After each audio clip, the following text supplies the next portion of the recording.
Welcome to USA Global TV and Radio, where our mission is to provide education, entertainment, hope, and inspiration. USA Global TV and Radio connects you with experts and audiences all around the world every single day to help you succeed in business and to live a richer life.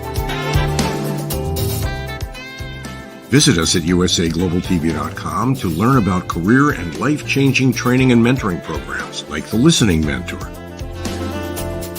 Subscribe to our newsletter to stay informed about our special programs and offers.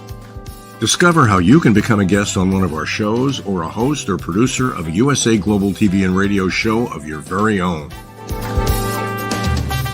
That's USA Global TV and Radio, where the doctor is always in.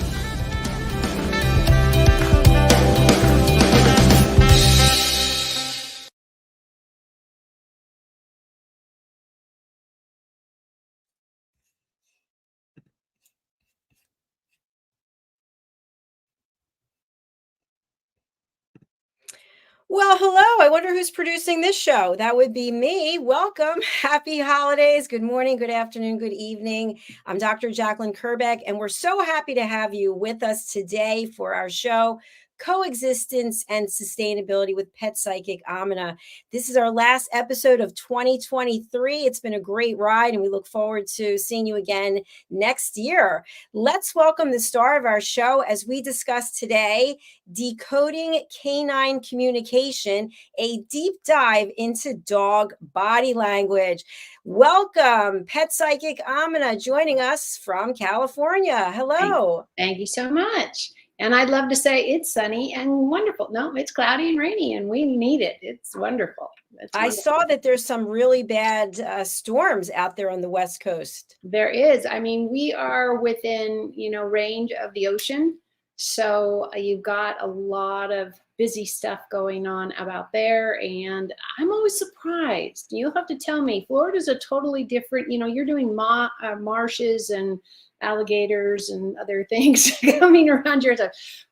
We have more of a traditional beachfront, and people build within feet of it because their house actually ends up in the water eventually. But I don't know how people do it. I don't know how people do it with alligators, but I actually love them because I think it's because I've worked around them. I'm very much more comfortable, and fear is one of the biggest troublemakers in our life. And that's for this topic and so many others. I agree with you. I was checking to see if our friends on Instagram were signed up, and they are. Yay. Welcome. Yay. Our friends from Instagram. Nice to have you with us. So Pet Psychic Amina, there are people out there who haven't met you before, and we've discussed this before. You're a pet psychic, and we're on a show about coexistence, but we're talking about dog body language. How does it all come together? Well, we're all complicated people, animals, people, I don't know, trees, plants. Life can get really, really messy, and we just need to take a deep breath. So I am part of that complications. People say, well, what do you do? Well, I was an athlete for years. I did this, I synchronized swimming, I did this and this, but I've always had animals. I've always had that. I'm very fortunate to have a mother who saw what her 5 children loved, what they were passionate about. I have a sister who's an avid artist, and she's very, very good at it. She doesn't sell it, but she uses it on her family and her house and remodeling. And my mom is an artist, and so is her brother. And they do it professionally. They did it. They both passed, but they both did it professionally and actually made a living. So stick with what you are passionate about and find the way to make it a living. One of my wonderful experiences after I finished, I went back to college, got my animal science degree and trainer and behaviorals. So I wanted to back up what I knew, God-given. What Dr. JACALYN has alerted to is I have been psychic all my life. I didn't know other people didn't hear what I heard. Because I when I was a kid, I'd say it in first person. Well, didn't you hear the cat just said that and you don't like it? And everybody looked at you like, and how would you know that? Well, didn't you just hear him say that? And after the 5th time, you go, I think I don't want to be that weird child. And so you kind of pull that back. So I went to college, and I did that later after I did marriage and children and that kind of stuff. And my girls got older, and I said, hey, I'm going to go back to school. Animal science was absolutely fabulous. Worked in a wildlife sanctuary where sadly, it was outside of Los Angeles. Can't kind of have tigers, lions, bears in Los Angeles. They probably have enough of them in the theaters. But what happens to these animals when they are retired? Do you put them down? Do they become meat? It's true. It does happen. And what do they do with old horses? What do they do with old donkeys? They feed them to somebody. And that might sound cruel, but it's not a waste of that carcass or that end of life. And if they had died in the wild, that's exactly what would have happened. They would have become a part of the soil. They would have become part of the ecosystem supporting the next babies of whoever eats that. So I want to put a open window to your mind and say, I have a heart, and yes, I'm an empath. What that means is I feel what others and animals feel. I can see the difference in a twitch of an ear. I can see the difference when the whiskers move. I can watch my cats. I have one cat that has white whiskers, and she's very gray, dark gray. So there's a good contrast. Man, those whiskers get going. You're like, oh, there's a whole entire conversation. So I encourage you, start to pay attention to the details. If you and I were sitting across from each other, like on our dining room table or wherever we were, and we were physically in the same room, and I started to tap my fingers on the table, what would you think I was silently, not so silently giving you the clue of how I felt at that moment? You feel annoyed, agitated, angry. Is she going to talk to you anymore? Because you and I are professional speakers. We talk a lot. And sometimes we need to remember to just listen. And that was the trajectory I've been on for the last 10 years. Is just always say, hey, wait a minute. I want to switch tables and listen. Because I've had at least 2 best friends in my life that were really shy. And I love that because they're like little presents. You'll open them because shy people give of themselves a little at a time. People like Dr. JACALYN and I kind of overwhelm you sometimes and give a lot because we have so much we want to share to make your life better. So what I love is you and I found each other. You found me, technically. And the nice thing is we built that bridge of saying we want to give back. We want to give back to everybody. And that's what the show is about, is helping others in any way I can. First and foremost, my goal is for you to understand animals in a totally new way that will keep you coexisting and not fighting over the same resources, because we will. We don't have all of them. But if we keep killing each other, animals keep killing you, people are going to keep killing them. It's just going to be this vicious circle. And this is you and ours give back of saying, let me give you a couple other tips. Spiders are scary. That's okay. I like to hold them, pretty much all of them.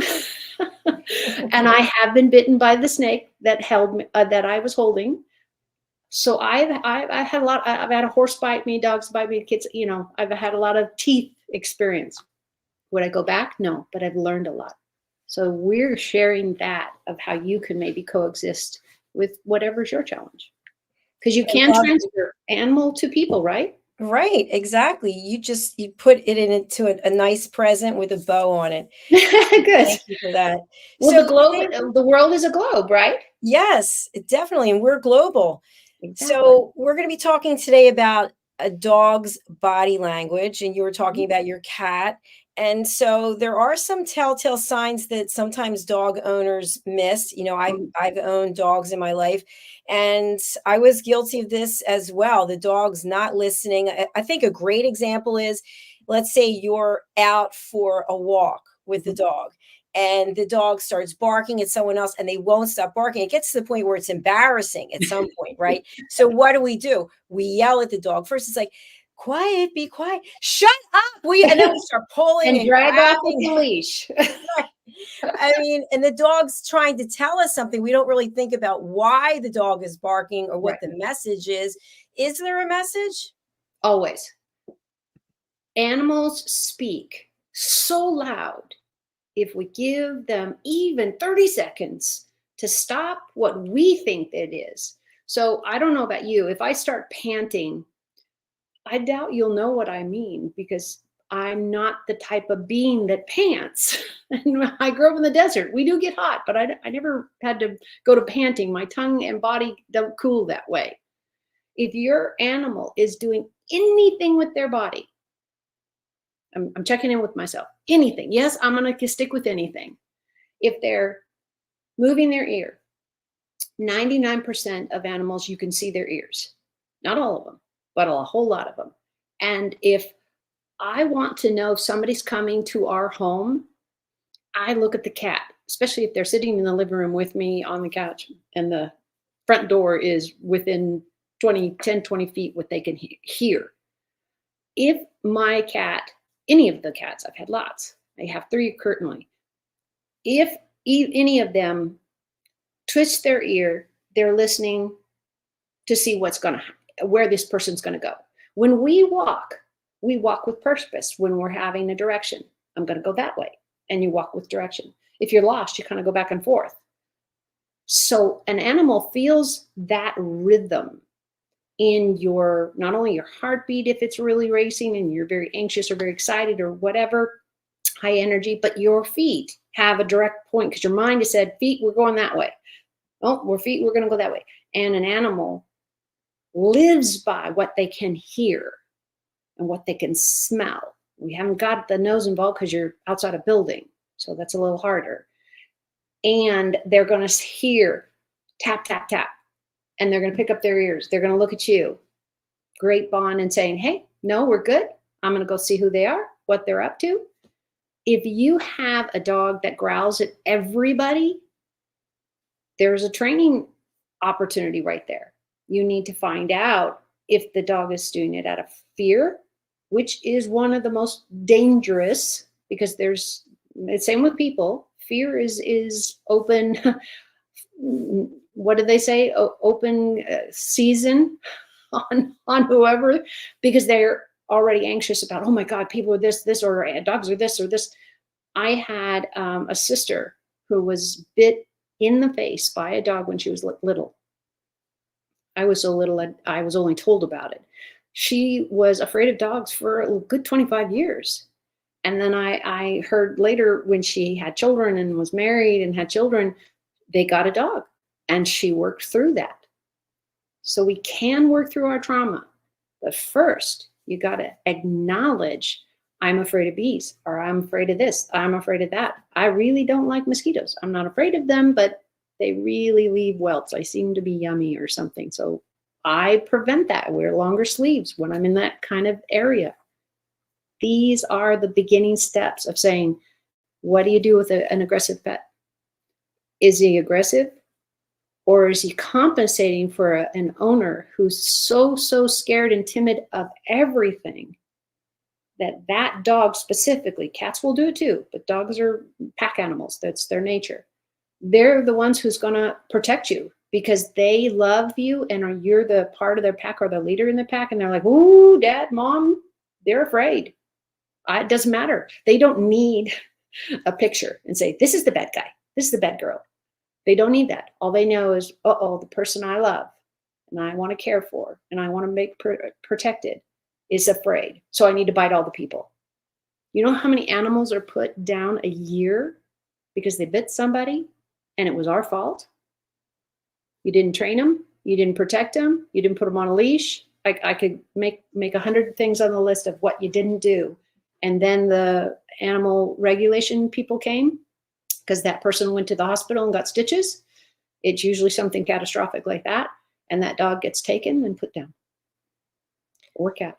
I love what you just shared there, because it seems that we as pet owners, and again, I don't have dogs at the moment, but we get so emotionally involved in whatever it is that we're not thinking about the actual animal itself and why it's acting the way that it acts.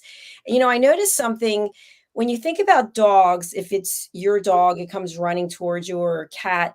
When I step outside, it dawned on me that whether it's iguanas, whether it's roaches, whether it's lizards, Well, you must have the tree snakes. birds, all of Yeah. it, but they run away. Yeah. Because They you're a carnivore. They know you eat meat. It doesn't matter if you're a vegan. You're a carnivore. You were born in a carnivore suit. And that's what they smell or feel. And they're like, oh, yeah, I'm out of here. Yeah, they go running, and it's all of them at the same time. It's pretty amazing. I just started noticing that. I thought, why are they all running away? I was glad that they're running away, by the way. I don't want to be like, yeah, come on over. So when we think about our pets, we want them to come running toward us. But if we're not sensitive to what it is they need, if we're not really in tune with them, Yep. not everyone has the abilities that you have, but we can have some basic abilities of watching, listening, learning. Exactly. If I lived in, we lived, you know, in lots of places in college, trying to be married and have a degree and everything. So we had this teeny tiny, it might not be bigger than my kitchen. I'm looking at my kitchen going, my kitchen might be bigger. And so we had the studio, terrible rundown thing. Of course, nobody who could afford rent there. The guy wasn't doing reports, but I had rescued a cat by then.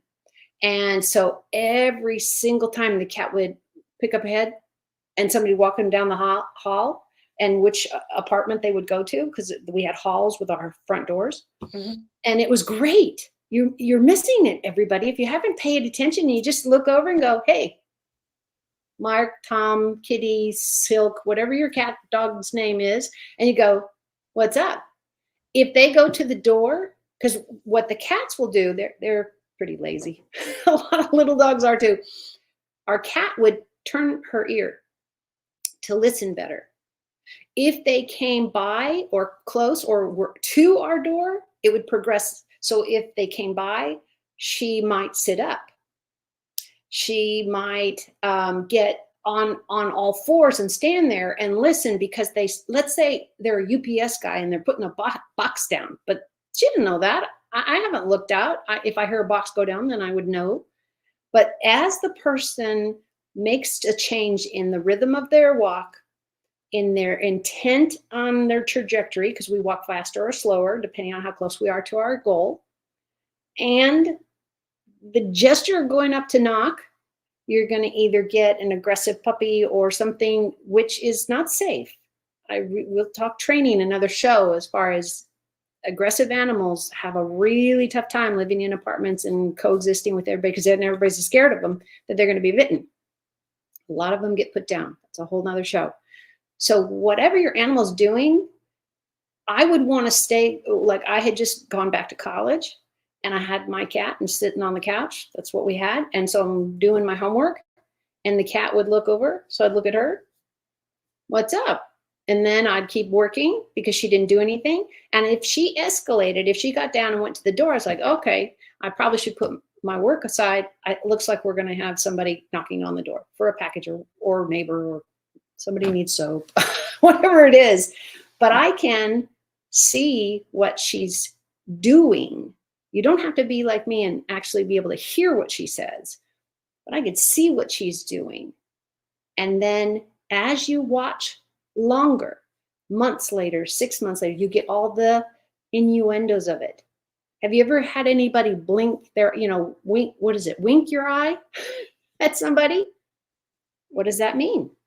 Dr. JACALYN, what is a winking eye of somebody? If it's a girl to us, we're not going to the boy stuff yet. To the boy stuff is just creepy, and we walk as fast away as possible.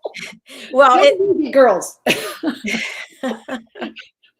I thought they're flirting with us, but I guess that's not the answer. Well, and in this day and age, it could be a flirt from a girl, but that's not. I haven't found in all the public arenas I've been in, and you also, that I have anybody making a hey, let's go out. Look, the guys do that, but I've had the girls do it only if I know them. Like they're like we're at a lecture. That's the word I'm looking for. And she's sitting in front of me. I had a girlfriend sitting in front of me, and she did this thing so the speaker wouldn't see her too much. And she's like, I was like, well, we all know what that means. Yes, And he is so idiotic that we cannot wait to get out here because they don't pay us enough to take this class. Body language is so important in how you are a professional, how you are as a person, and how you show love, compassion, and understanding of others. You don't have to like another culture. You don't have to like what they like or eat what they eat or anything like that, but you can doggone well be respectful of them walking by and saying, hey, I hope you have a great day. Have you thought that maybe that's the first and last time they'll hear that day? It's nice sometimes just to be acknowledged that you exist. And we get so busy. And another reason why I love the animal world is because they never let a moment go by unused, unenjoyed, gonna dig the hole of a lifetime, whatever it is. They're gonna find that one sunflower seed because their sunflowers are finally up and that's their favorite seed. Whatever that is, animals live to the fullest every day. And I think we as people have lost that completely. I agree with you. I definitely agree with you in a big way. Okay. I want to just address something that you said earlier, and I know I shared this on another show, but it continues on here in this area.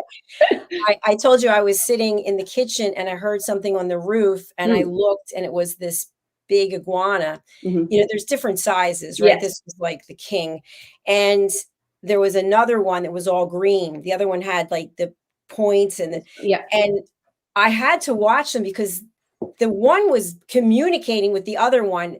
Its thing, whatever that thing is, came out and started shaking it around. And this is what I interpreted.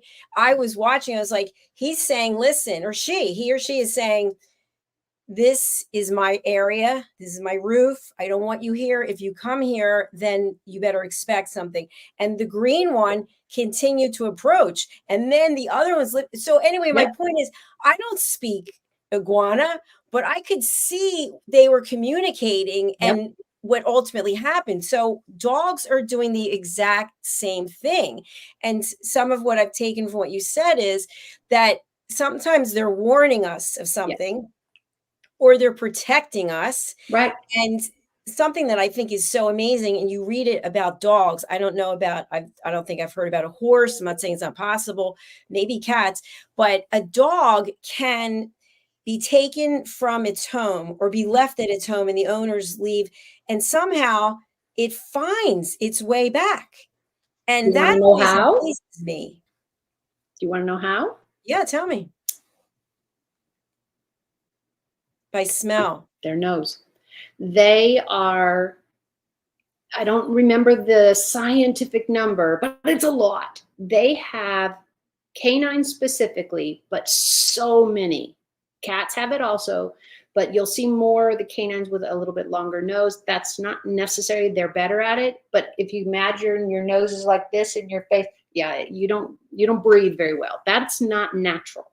That is man-made. Pugs that have the flat nose, they have a great deal of medical issues because it's not supposed to be that way. You can't breathe. I can't breathe if I have a cold, right? Or I suffer from allergies.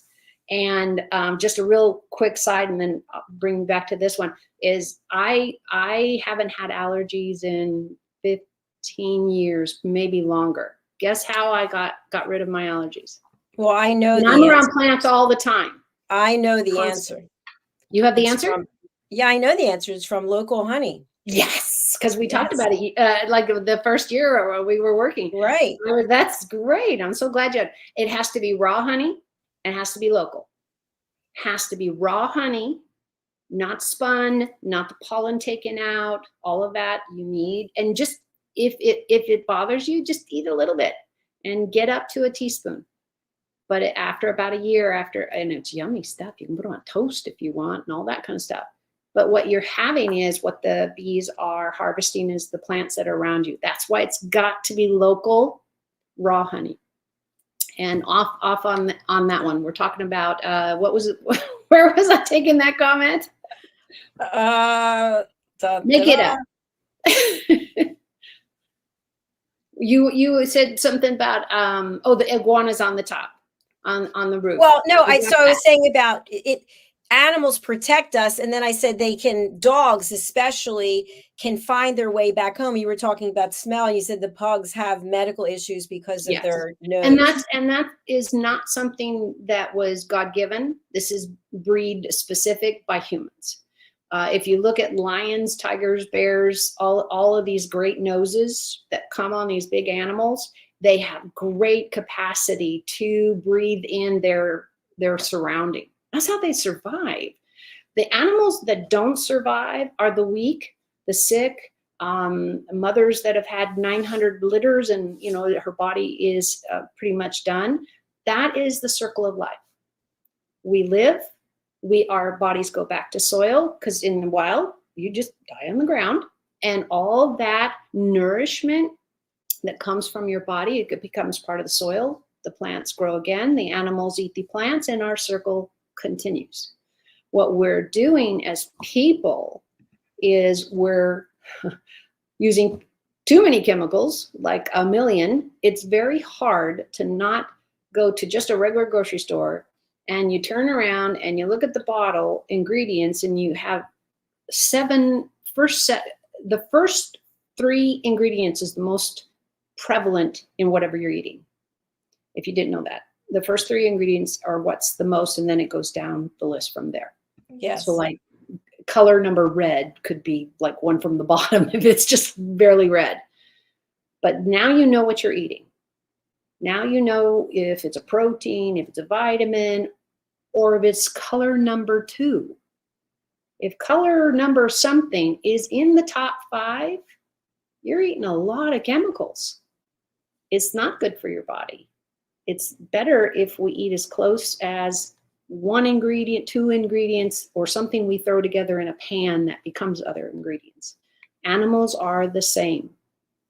Roundup specifically is a great weed killer, but it's also killing everything else because we're killing the bugs and we're killing lots of things. In Florida, and Dr. JACALYN, I hope you'll check in and tell me what you are cute and little and little blonde. So I think that's where I was going. That's my excuse. Is the smoking they do there for the mosquito problem, because it's so tropical and you've got so much moisture, and bogs, I assume, are still there, and all kinds of waterways. But to make the people happy, they're smoking the mosquitoes. And I know they did that in Disney World when I was there. That was really weird because I lived near Disneyland as a kid, and everybody went, "Oh, you go all the time?" No, it took me till I was like 19 to go to Disneyland because it was right there. It's like I can go anytime. But so many people don't like that. They're dealing with mosquitoes, but it disrupts the ecosystem. For some reason, mosquitoes are supposed to be. I have a God question on that list going, excuse me, why? I do have a question for you. When you were talking about Roundup and other chemicals, I mentioned to you that we actually have Roundup in the garage that I don't know how old it is. Of course, I'd never consider using it. How do we get rid of it?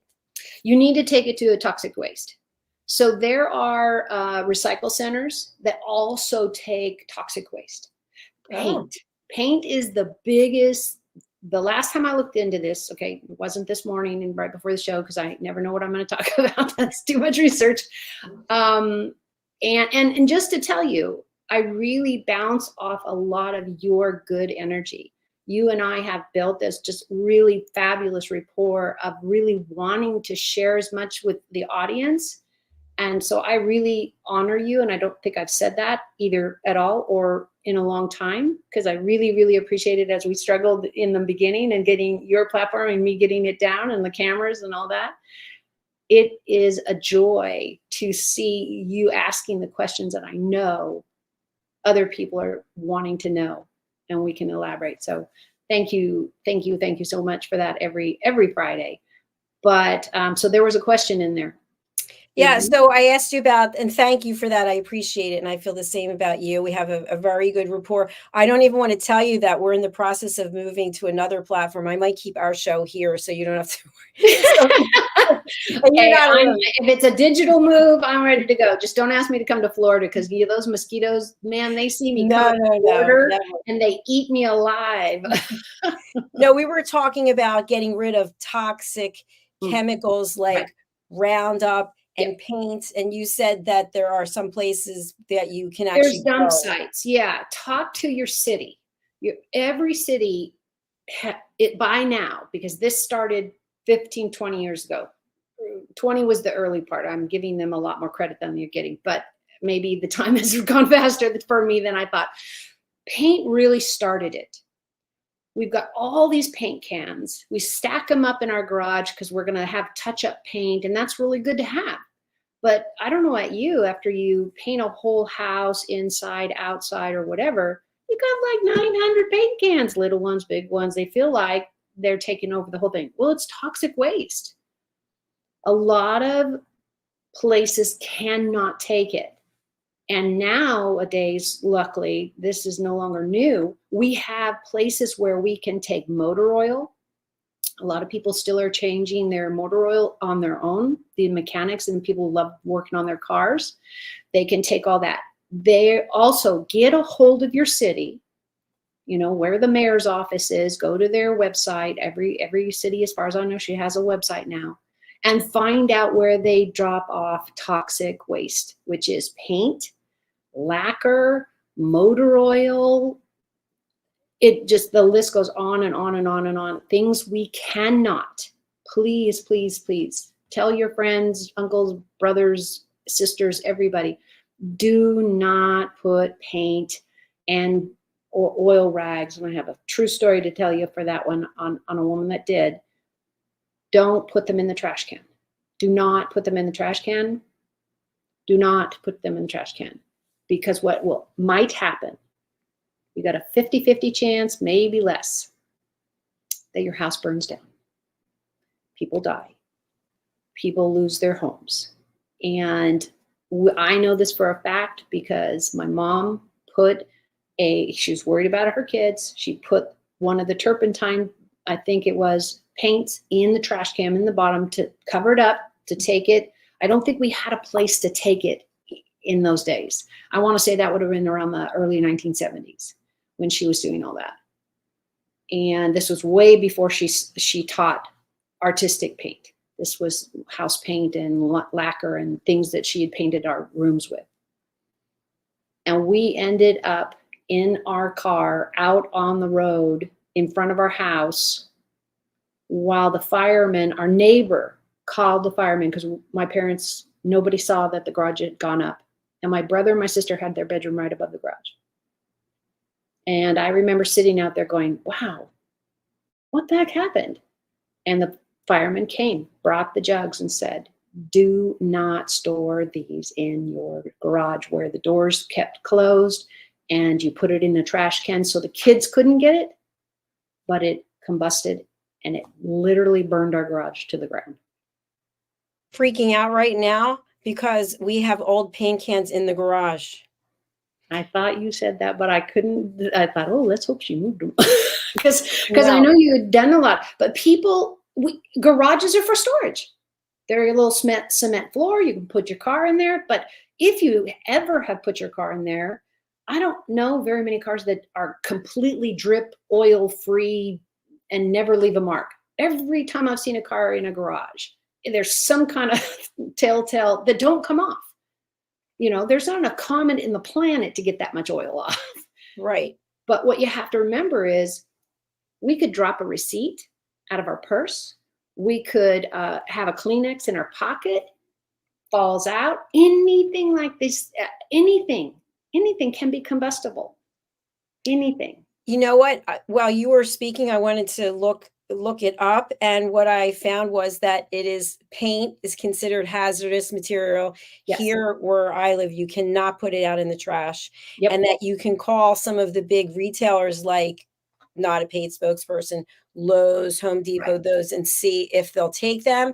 Right. But there are also companies that you can call. I guess they charge, I don't know.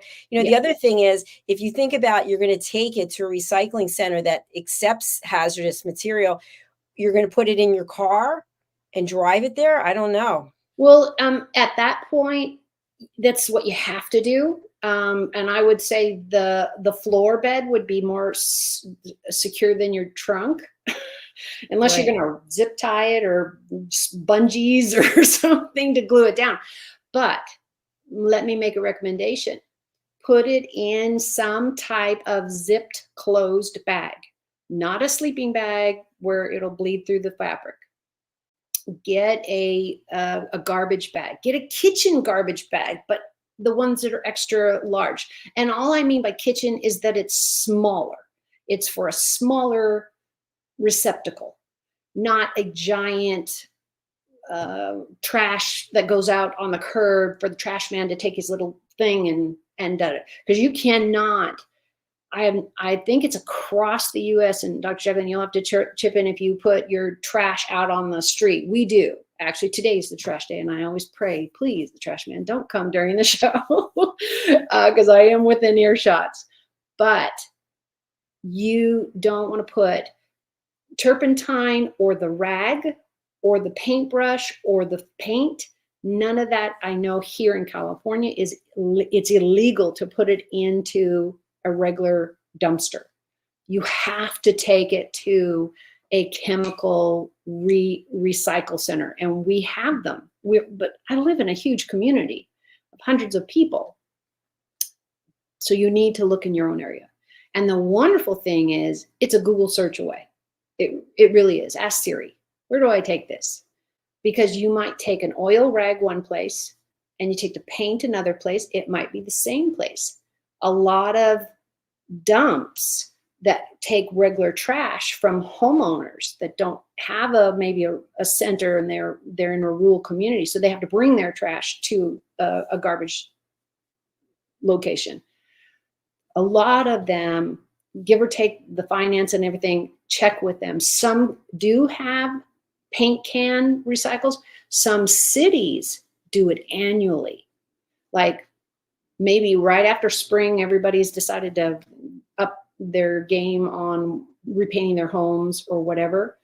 Perfect time, end of summer, let's all recycle those. And the city takes responsibility for that. And that's really, really, really, really important, because if we dump, let's say I had a client that said, well, I'll just rinse it out. You know, I'll just pour out and rinse it out before I take it. And I don't know, because where are you rinsing that? You're not going to rinse it down your kitchen sink, right? So you're going to put it down the drain, you know, the one that's outside your gutter where your sprinklers might run or the rain runs. So now you've put it into the sewer system, and they don't know that, but it happens all the time. So the water's actually not potable. It's really, really dangerous. You don't want to dump your rinsed paint cans in a public place, ever. So talk to your cities. So many government entities are now on the bandwagon of, wait a minute, we're spending thousands of dollars to fix the pipes that rot or get here or get damaged because people are putting the wrong things not only down their kitchen sink, and that usually has a garbage disposal, but down the toilets and into the public pipes of water. All of this is a circle. If we kill one thing, if we use too many chemicals, any chemicals would be nice not to have to do, but that's not where we're at. Our birds die, our land animals die, and like with Dr. JACALYN, what you're dealing with, you have all these beautiful iguanas running around on the golf course thinking somebody planted grass for us, how cool. But sadly, there are stories of people who hate them and they poison them. And then you've got these giant animals dead, and the coyotes like that we have. And I've had people poison the rabbits. Somebody let one loose and they had 600 more babies, and it wasn't necessarily a wild one. I grew up in a place where we had wild rabbits and the coyotes would eat them. But if you're poisoning the food, the rabbits, because you don't want them there, and they're eating all your vegetables, your plants, or whatever, then you've now just killed at least 3 of the coyotes. And or their babies came out with legs coming out of their head and all kinds of deformities because of the chemicals. Please, please, please, if you take nothing from this episode, it's that everything has a cause and a reaction. And this is just my 2 cents of saying, please, please think about before you throw liquid, dangerous liquid things down the drain, down the gutter, wherever. Please, please check to see if you can get it properly disposed of with your city and the governments. They're really trying hard because they are the ones having to deal with the landfills. And they're the ones who are dealing with their cities rotting because people were throwing trash everywhere years and years ago. We're doing better, but an education is the start of us all understanding why we need to do this. Not maybe tomorrow, no. When this pen runs out of ink, I wish there was a place for us to recycle it. And right now there isn't. I haven't seen one. And this pen can now stay around for the next 300 years with no ink. And just think, if an animal finds this, they either choke on it or chew on it, or it kills them. Excellent episode. Thank you so much. Again, just a plethora of information, tips and tricks, not trips, ticks. Now it's a tick. No, we have I'm taking you through the tulips and going, love the tulips. Just don't love the tulips. If anybody's all seen those movies. Yes. Because we can make a difference. Don't throw your cigarette butt on the ground and say it's somebody else's problem.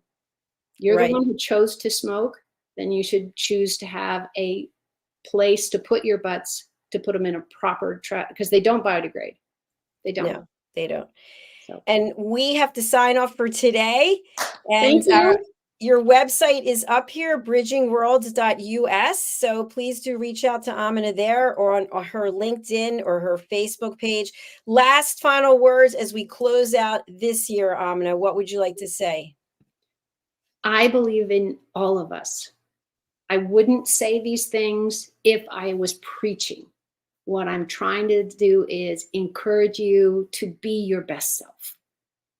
I want to be my best self every day, and having this show and sharing all these wonderful things that I've spent a lifetime studying, then there's so much I can learn from all of you. Please remember, say hi to somebody that you don't know. It might be the best thing they ever had happen to them all day. Whatever it is, pick up a piece of trash, wash your hand later. Just don't touch your face. It's really that simple to be kind and us all get through this world together, happy and thriving. All right. Thank you so much. We are going to close out now. This has been a super special episode. I really appreciate you, and thank you for continuing this journey with us at USA Global TV and Radio. And to everyone else out there, we wish you a very happy holiday, happy new year. And again, just find joy in the small things, giving gratitude. There's always something to be grateful for, the air in your lungs, whatever the case may be, and be kind to other people. And we appreciate you following us. We appreciate you watching our shows, and we appreciate you just being part of this community of education, hope, and inspiration. So for now, goodbye, and we'll see you in 2024. Bye. Bye.